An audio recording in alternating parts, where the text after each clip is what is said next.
It's exactly 1 p.m. on Friday, May 19th.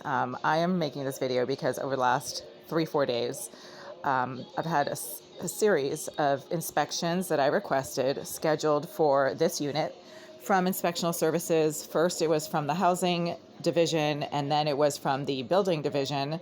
And there were inspectors coming in this unit several days in a row at my request, not because anybody filed a complaint against me, but because I had requested that they investigate the lack of functionality in this unit for various reasons. But the reason I'm making this video now is that over the last few days, while I've been in the process of cleaning, organizing, making the space more functional and getting it ready for the inspectors, all of the psychotic behaviors that tend to come from the psychopath slash registered level 3 sex offender slash cyber criminal who lives in the bathroom that's directly behind this wall. That's supposed to be an empty vacant unit, but she continues to illegally access it because she's a psychotic stalker.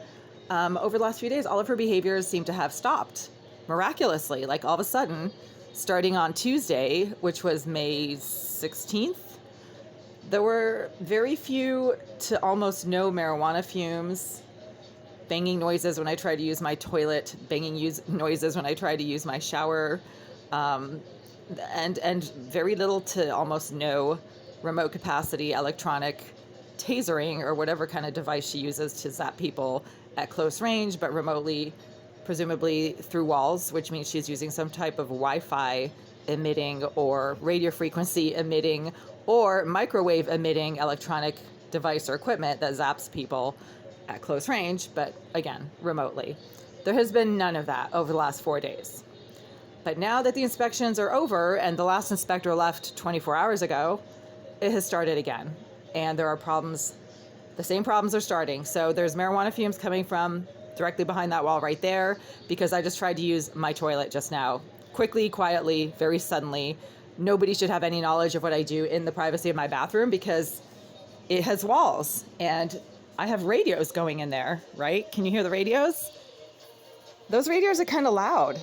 So if I'm trying to use the toilet in that bathroom quietly at 1 p.m., no one should have any knowledge of that, but somebody's sitting directly behind this wall right here, which is, again, the bathroom of an empty vacant unit that has been vacant for 7 months now. That's just weird. Why in the world would management keep a unit that has its own bathroom vacant, unoccupied for 7 months? Anyway, there's somebody always sitting behind that wall, and it has stopped over the last 4 days, but now it's starting again, and I just got aggressively harassed when I tried to use the toilet in my bathroom, and whoever's sitting behind that wall right now suddenly started smoking marijuana, and the wall is literally emitting marijuana smoke and fumes. That's how I know there's someone behind there. It's the same wall that my bathroom shares with that bathroom.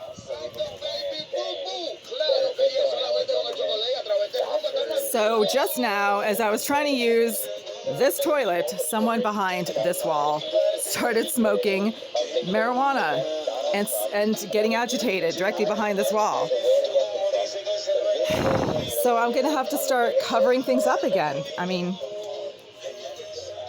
there's always someone behind that wall. It's that wall. That's the one wall that my bathroom shares with the bathroom 78, which has been deliberately kept vacant and empty by management for 7 months now, presumably to permit the psychopath, sex offender slash cyber criminal who lived in that unit for 8.5 years to continue to access that unit, even though she no longer lives there. I'm not even sure why they even moved her out. If they're going to continue to allow her to access that unit for the sole purposes of stalking and harassment, then why would they even move her out? I'm not sure.